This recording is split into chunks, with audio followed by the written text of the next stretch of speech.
미국의 어느 돈 많은 가부가 신문에 광고를 했습니다. 그 광고의 내용인즉 누구든지 자기의 삶에 대해서 진정으로 만족한다면 그 사실에 대해서 증명할 수 있다면 내가 현찰로 100만 달러, 지금 우리 돈으로 14억 정도 돼요. 현찰로 주겠노라 광고가 나왔어요. 누구든지 오시되 돈이 꼭 필요한 사람만 오십시오.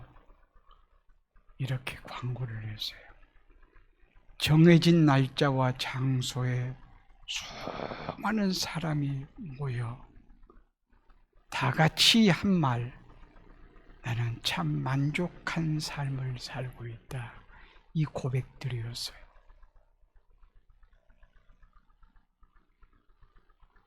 그 증거로서 말하기를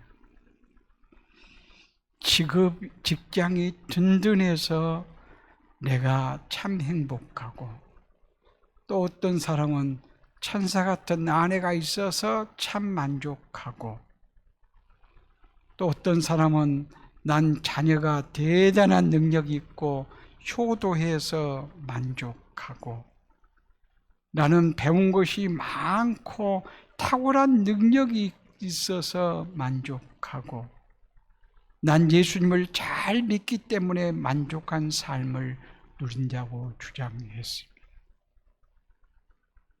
다 자격이 있어 보이지 않는가요? 아주 나름대로 만족하고 행복한 삶을 살고 있다는 거예요. 그럼에도 불구하고 그 수많은 사람들 가운데 한 사람도 부자의 돈 100만 불을 받아가지 못했다고 합니다. 그 이유가 무엇인 줄 아십니까? 부자가 묻는 단 한 가지 질문에 아무도 명쾌한 대답을 하지 못했기 때문이었답니다. 당신이 정말로 당신의 삶에 대해서 만족한다면 도대체 무엇 때문에 돈 100만 불이 필요합니까? 라고 하는 이 물음이었습니다.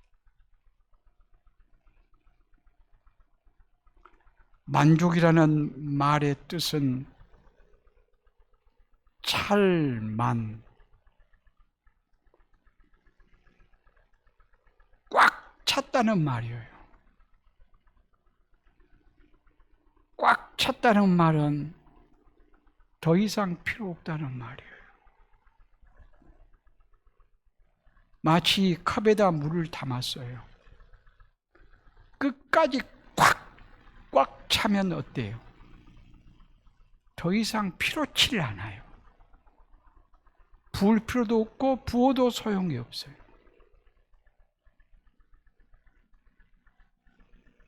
그렇다면 돈이 왜 더 필요하냐고요. 그런데 돈을 더 필요로 하는 것을 보면 불만족, 불만이 있다는 거예요. 진정으로 행복하지 않다는 말이에요. 그래서 한 사람도 거기에 대한 답을 할 수가 없어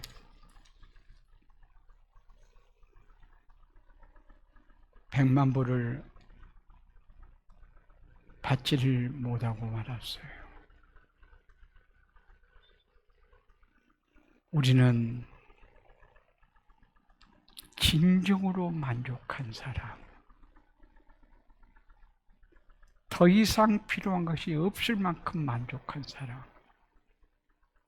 이 사람을 오늘 우리 함께 만나서 우리도 닮아갈 수 있기를 원해요. 그가 곧 바울이어요. 오늘 본문의 말씀 10절 말씀 보면 근심하는 자 같으나 항상 기뻐하고, 사람들이 볼 때는 근심할 수밖에 없는 상황이었어요. 그러나 항상 기뻐했어요. 가난한 자 같으나, 실제는 돈이 없는 것 같지만 많은 사람을 부유하게 하고,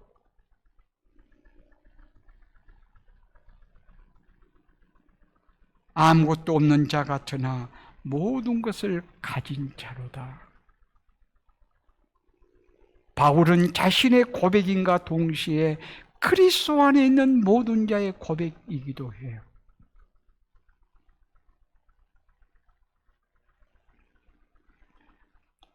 고린도후서 8장 9절 말씀 보면 이런 말씀이 있어요. 우리 주 예수 그리스도의 은혜를 너희가 알거니와, 주께서 주신 은혜를 너희가 알지 않느냐 그 말이에요. 그 은혜가 뭐냐? 부유하신 이로써 너희를 위하여 가난하게 되심은, 이가 누구예요? 예수 그리스도예요. 예수 그리스도는 참으로 부유하신 분이세요. 근데 가난하게 되셨어요. 가장 영광스럽고 높으신 분이 가장 낮은 자로 되셨어요. 그렇게 되심은, 8장 9절 다시 한번 띄워줘 봐요. 그의 가난함으로 말미암아 너희를 부유하게 하려 하심이라. 주님이 가난해지심으로 우리를 부유하게 하셨다. 이건 진리예요.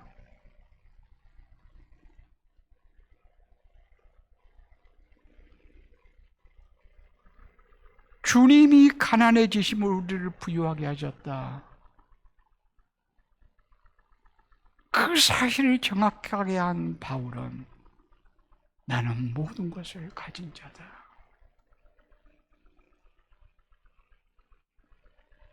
이렇게 고백해.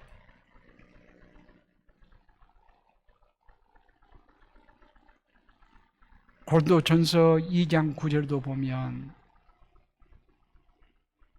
눈으로 보지 못하고 귀로 듣지 못하고 마음으로 생각지 못하고 말과 글로 표현할 수 없는 신비한 은혜를 하나님을 사랑하는 자에게 예비되어 있다라고 이렇게 말씀해요. 이런 복을 우리는 받았어요. 이런 복은 예수님이면 충분합니다. 예수님이 전부입니다. 예수 안에서 구원받음이 나에게 생명입니다. 이젠 생명의 역사를 따라서 살아갈 뿐입니다. 이렇게 고백하고 살아야 될 우리들이라고 말씀할 수 있어요. 이 복을 무슨 복이라고 말해요? 100배의 부요의 복이라고도 말해요. 100배란 말은 양쪽으로 계산할 수 있는 그런 복을 말하는 것이 아니라 질적인 복이에요. 하늘의 신령한 복이라고 말씀할 수 있어요. 이것은 무한한 복이에요. 무한한 복은 무한한 하나님의 사랑 받음 때문에 가능해요. 하나님이 무한한 사랑을 우리를 향해서 하신다면서요. 무한한 사랑을 하면 무한한 사랑을 받은 자이고 무한한 가치가 있는 자이니 예수 그리스도이면 전부 다 이렇게 고백할 수 있어요. 이게 진정한 부요예요. 우리가 갈망할 부요예요. 이렇게 그리스도 안에서 부유한 자가 되었습니다. 되었으면 우리는 어찌해야 될까요? 가난한 자 같으나 많은 사람을 부유케 하고, 바울이 10절에서 말씀한 대로 많은 사람을 부유케 하는 대로 나가야 돼. 이것이 부유자의 증거예요. 그러니까 나에게 엄청난 부유함이 주어졌다면 이것을 땅속에 묻어두어도 안 되고 사치 낭비해도 안 되고, 이것을 바르게 잘 관리하고 사용하는 대로 나가야 된다 그 말이에요. 아니 내가 비록 적게 가지고 있다 할지라도 하나님이 베푸신 은혜와 사랑을 깊이 깨달으면 감사와 기쁨이 있을 것입니다. 진정한 삶의 만족이 있을 것입니다. 이 사실을 바울을 통해서 배워가는 시간 되었으면 좋겠습니다. 오늘 4절 5절 말씀 보면 바울은 많은 시련 속에 공고함을 말씀해요. 4절 5절 말씀만 볼까요? 오직 모든 일에 하나님의 일꾼으로 자천하여 많이 견디는 것과 환난과 궁핍과 고난과 매맞음과 갇힘과 난동과 수고로움과 자지 못함과 먹지 못한 가운데서도, 그러니까 실제 바울이 겪는 삶의 현실은 한없는 고통이었어요. 힘든 일이 끊임없이 있었어요.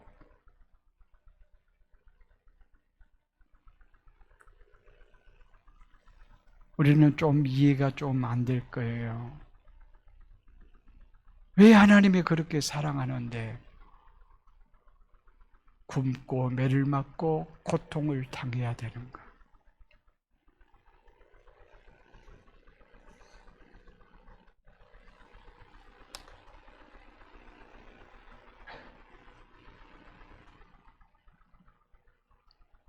바울은 우리와 똑같은 사람으로서의 어려움들을 많이 당했습니다. 그럼에도 불구하고 그가 이렇게 고통을 극복할 수 있었으면 주 안에 있는 자신을 보았기 때문이에요. 내 안에 주님이 계시다, 이 사실을 알았기 때문이라 그 말이에요.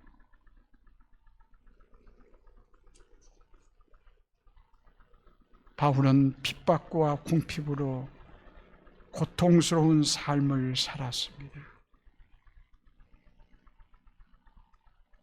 마치 예수님이 그러하셨듯이. 예수님 공생애를 시작하실 때 하늘로부터 음성이 나기를 이는 내 사랑하는 아들이요 내 기뻐하는 자라. 하나님이 그렇게 예수님을 향해서 고백해요. 이는 내 사랑하는 아들이요 내 기뻐하는 자라.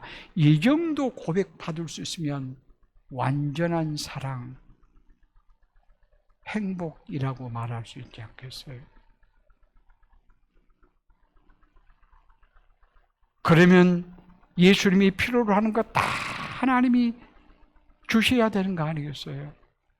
요즘 말로 말하면 빌딩도 좀 주시고요, 먹거리도 충분히 허락해 주시고,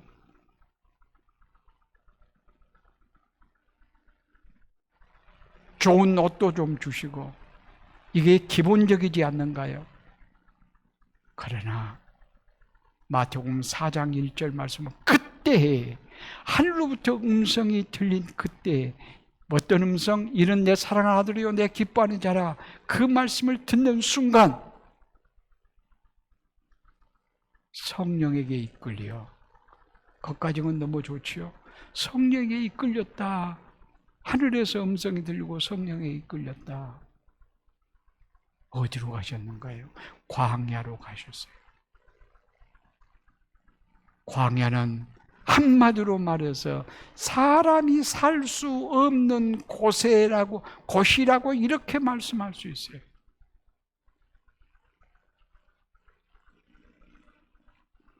사람이 살 수 없는 것. 그것으로 예수님이 사랑 고백을 받았는데, 하나님이 기뻐한 자라고 했는데 성령께서 이끌어서 그것으로 광야로 몰아내세요.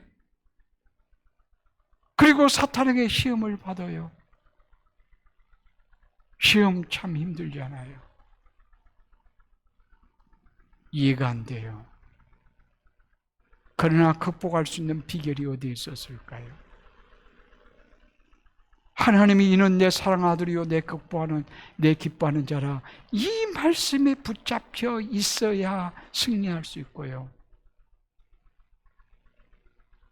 또한 승리하고는 증거물이, 이는 내 사랑 아들이요 내 기뻐하는 자라, 이 증거물이 드러나야 승리했다는 증거물이고요. 예수님 그리하셨어요. 사랑한다고 고백했는데 광야에서 시험 받으신 예수님처럼, 바울이 그리스도 안에서 다 있다고 고백했는데, 자신이 부요자라고 고백했는데, 참된 기쁨 있는 자라고 고백했는데, 실제 그의 현상적인 삶은 말할 수 없는 핍박과 궁핍과 고통스러운 삶을 살았다. 그러면 바울이 무엇 때문에 그렇게 고통스러운 삶을 살았는가요? 어떤 죄를 지었는가요? 윤리적으로, 도덕적으로 무엇인가 잘못되어서 그랬는가요?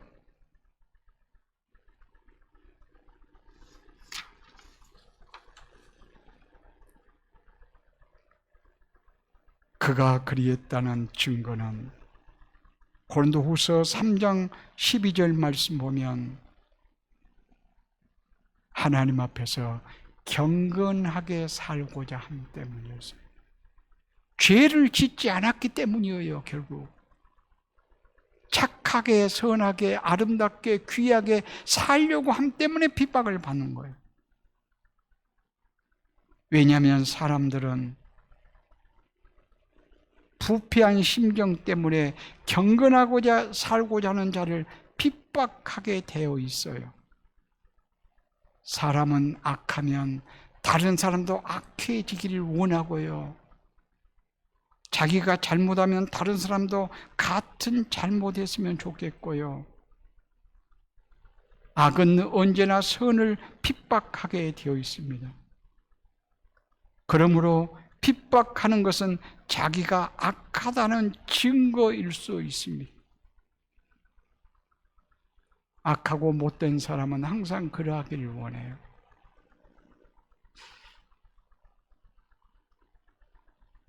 이런 얘기 조금 해도 괜찮겠죠. 어떤 사람이 예배 시간 늦었어요. 그럼 어때요?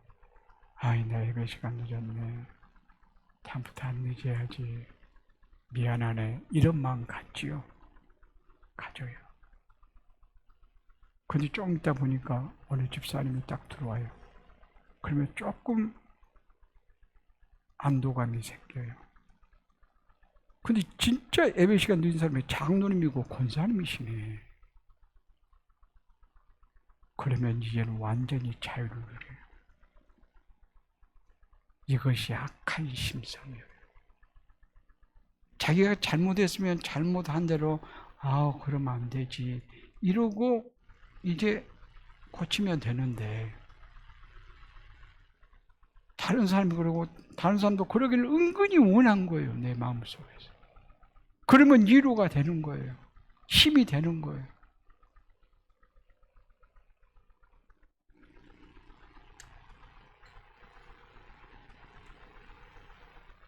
이것이 약한 사람의 심리라고 이렇게 말할 수 있어요. 내가 게으르면 은근히 다른 사람도 좀 게으른 사람이 있었으면 좋겠고요.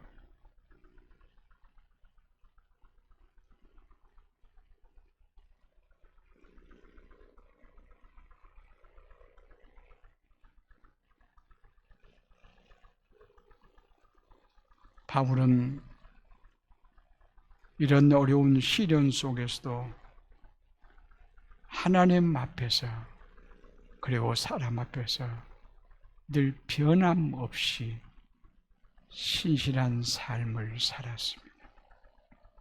6절에서 7절까지 그렇게 말씀해요. 6절 말씀 한번 볼까요? 4절, 5절 말씀에서는 고통과 힘듦의 현실이었고, 그런 가운데서도 6절 말씀 보면 깨끗함과 지식과 오래 참음과 자비함과 성령의 감화와 거짓이 없는 사랑과, 그 다음에 7절 진리의 말씀과 하나님의 능력으로 의의 무기를 좌우에 가지고 살았다. 그는 엄청난 어려움과 시험 속에서 하나님 앞과 사람 앞에서 변함없이 신실하게 살았음을 말씀해요. 이런 사람을 히브리서 11장에서는 세상이 감당치 못하는 사람이라 이렇게 말해요.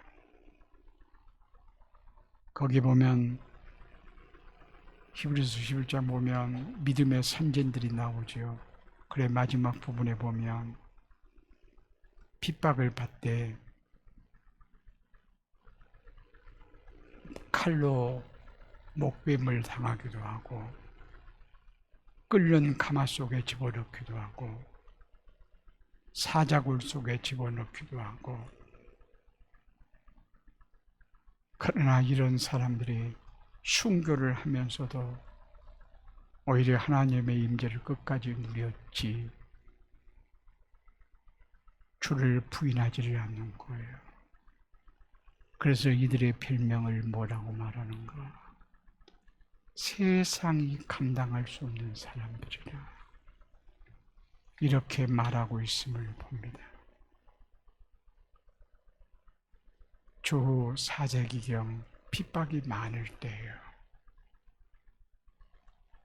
그때 안디옥 교회에 크리소스톰이라고 하는 유명한 교부가 있었는데, 이분은 설교를 얼마나 잘하는지 그의 입을 황금의 입이라 할 만큼 설교를 잘했대요. 그래 핍박을 가해와요. 그래서 핍박자들의 손에 붙잡힙니다. 그래서 그들은 어떻게 이를 처리할까 서로 의견을 주고받는 중에 한 사람이 2번 다시 이렇게 설교를 못하도록 그를 원 없이 쳐서 죽을 만큼 쳐서 내보내자 이렇게 제안한 거예요.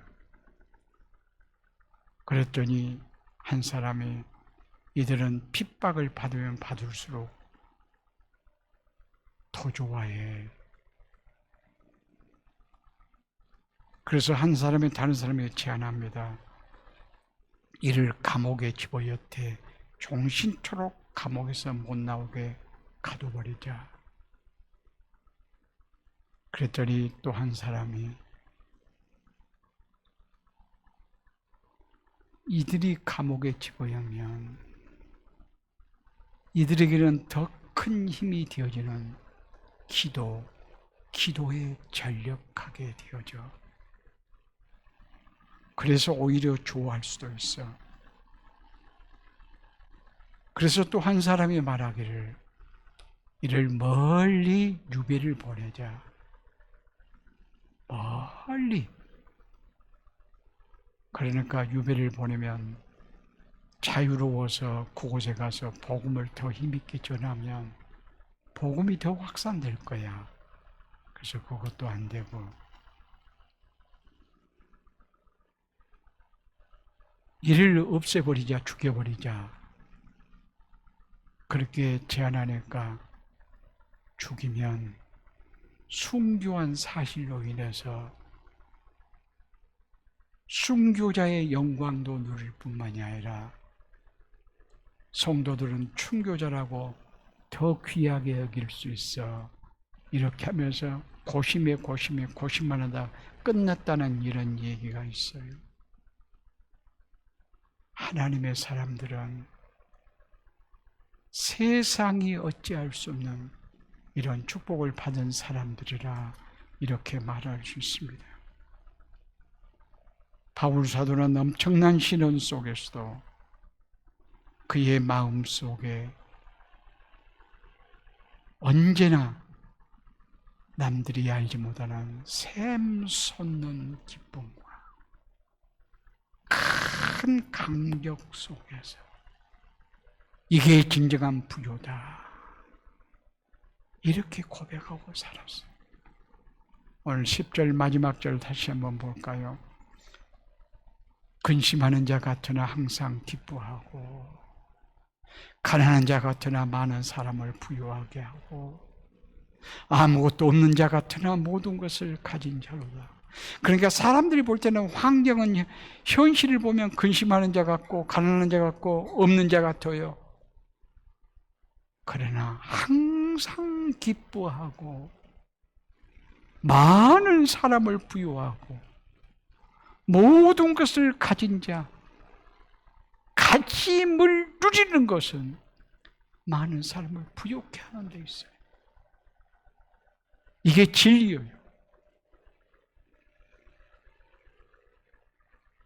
모든 것을 가졌다고 고백하는데, 가졌으니까 사치하고 낭비하고 땅속에 묻어두고 이거 아니고 많은 사람을 부욕케 했다라고 이렇게 말씀하고 있습니다. 바울은 이와 같은 기쁨과 즐거움, 남이 알지 못하는 감격 때문에 자신의 일생을 예수 그리스도를 위해서 아낌없이 희생하고 헌신하고 살아갈 수가 있었습니다. 바로 이 감격 때문에 스데반은 돌에 맞아 죽으면서도 천사의 얼굴과 같을 수가 있었습니다. 바로 이 감격 때문에 삭개오는 자기의 재산을 팔아서 가난한 자에게 나눠줄 수 있었습니다.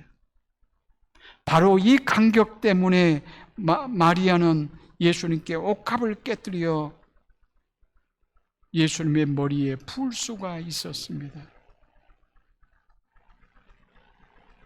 다윗은 이 감격 때문에 내게 부족함이 없다, 여호와는 나의 목자시니, 이렇게 고백하고 있음을 볼 수가 있습니다.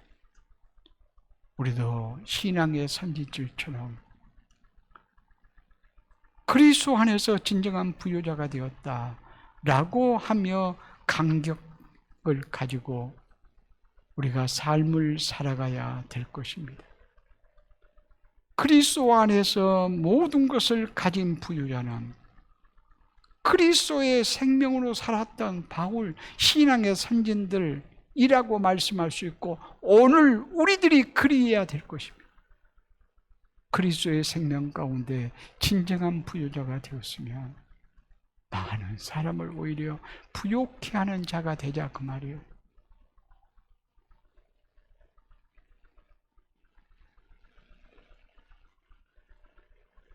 제가 이번에 베트남을 갈 때 이제 좀 나름대로 제가 한 8년 사역을 했거든요. 코로나 3년 빼면 한 5년 사역을 했는데, 시작은 한 9년 됐고요. 저는 한 1년 늦게 거기에 참여를 했었습니다. 근데 갈 때마다 참 감격이었어요. 그러나 이젠 좀 내가 정리해야 되지 않겠냐 싶었어요. 그런 마음으로 갔었는데, 그래 다른 때는 사진도 많이 찍고요. 또 얘들 보면 명찰을 다 차거든요. 명찰을 보고 확인하고 이름을 외우고 그렇게 하면서 이렇게 했었는데, 그러고 싶지는 않더라고요. 이제 왜냐하면 내 마음이 좀 정리해야 되지 않겠냐, 그 마음이어서 그랬던 것 같아요. 그런데 이틀, 3일 지나면서요, 내가 다시 빠져 들어가는데요,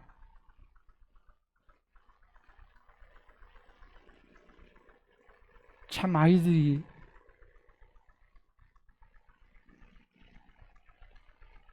저를 미치게 만들 만큼, 내가 그 얘기를 선교사님한테 하면 선교사님은 같이 미치네요, 이런 말을 해요. 14시간 내지 17시간 동안에 와요. 28명 이번에 참석했는데 한 20명 정도가 그래요.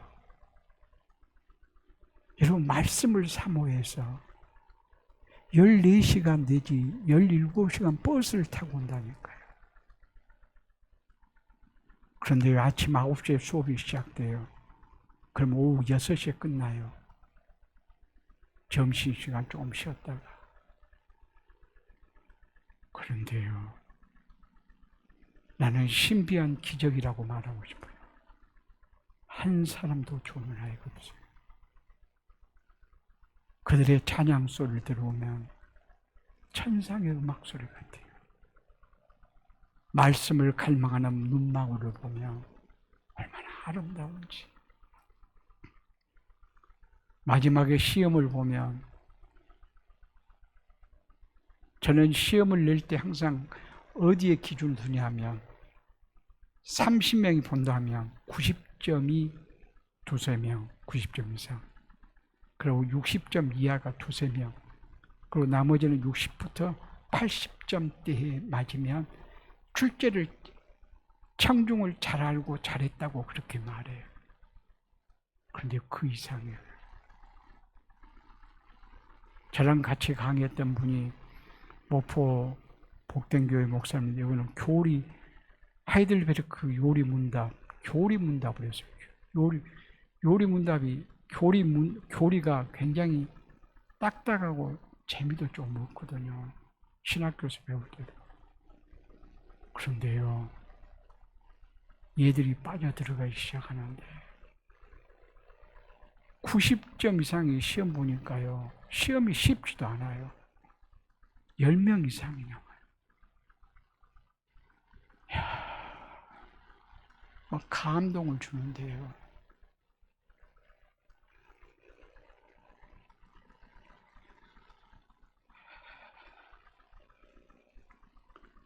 베트남이 어떤 국가인가요? 공산국가예요.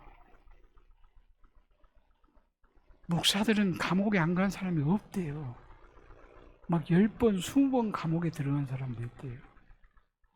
공산국가란 말은 복음 전하는 게 자유롭지 않다고 말해요. 중국은 선교사를 다 쫓겨났잖아요. 여기도 언제 그럴 줄 몰라요. 베트남은 전부 다 20대, 30대예요.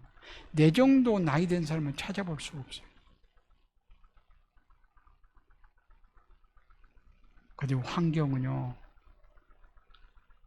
사람이 살 수 없는 삭막한 광야 같은 곳이 호치민이에요. 사람이 살 수 없는 삭막한 광야 같구나. 왜냐하면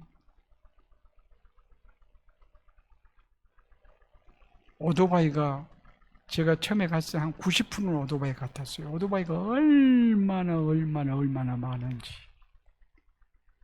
근데 지금은 한 20, 30%는 차량이라는 생각이 들어요. 오토바이가 조금 적어지고 차들이 있어요. 그런데 역주행 막해요.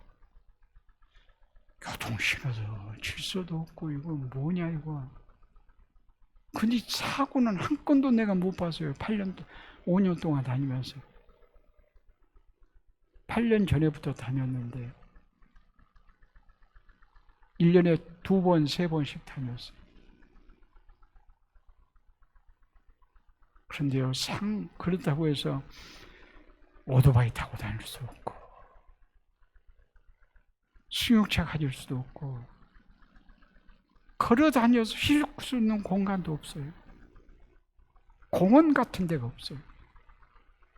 관광할 때도, 뭐 관광하려고 간 것도 아니지만 관광도 한 군데도 가도 안 해요.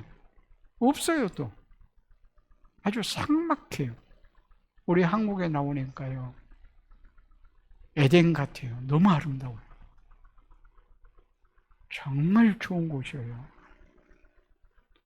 전 세계 어디를 다녀봐도 한국만큼 자연 환경이 좋은 데가 없어요. 치안도 잘 된 데가 없어요.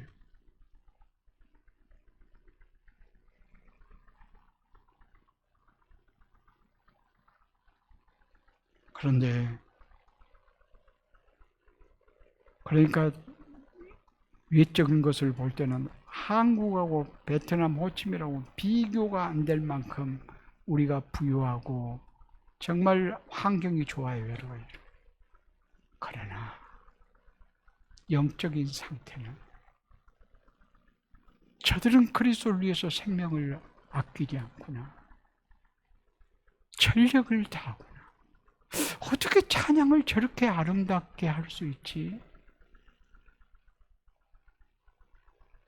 저렇게 8시간, 7시간, 8시간 막 계속 연속 강의를 해도 조는 학생 하나 없이 집중 눈망울이 또록또록 하고요.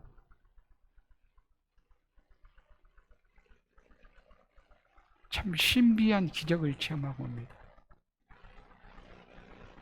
그래서 더 섬기고 싶어요.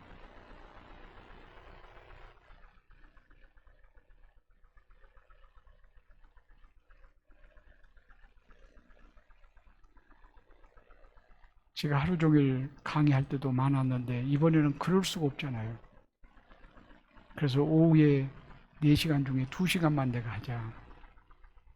그리고 오전에 한 목사님 하고 오후에 4시간 중에 2시간만 하고 그뒤 2시간만 다른 사람하고 그러니까 3사람이 하는 거죠. 3사람이. 근데 이분이 저의 강의하고 내 상태를 보고는요. 이틀 빨리 나왔어요. 급한 일이 있다고. 이틀 빨리 나왔어요.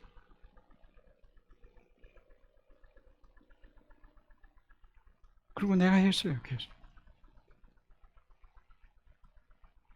근데 참 감동이었습니다. 사진을 한번 보여줄까요?